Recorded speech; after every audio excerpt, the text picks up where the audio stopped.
Hi folks, I'm Dr. Ed Beyer. Today I'm going to talk to you about the number 2 reason why your thyroid may not be working yet, and you go to your doctor and your labs are normal and you're frustrated because you're gaining weight and you're tired all the time, you're losing your hair and all the symptoms that go with underactive thyroid. I see it all the time clinically with my patients.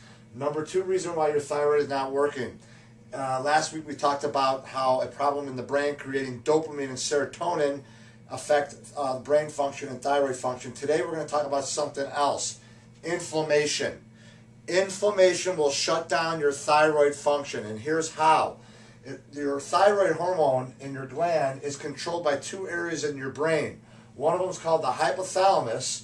This part of your brain sends out a hormone called thyroid releasing hormone, which tells your pituitary gland in your brain to send out thyroid stimulating hormone, the one you're all familiar with. And these 2 hormones will tell your thyroid gland to make T4 and a little bit of T3.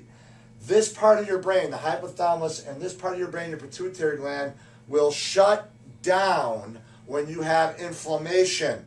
These areas of your brain are loaded with receptor sites for the chemicals of inflammation, which are called cytokines. So on the blood work, we'll look for things like C-reactive protein, high uric acid, fibrinogen, high homocysteine, all the inflammatory markers. And in this case, the TSH might be low. Now, what would cause inflammation that would shut down these areas of your brain that control your thyroid gland? Food sensitivities, folks.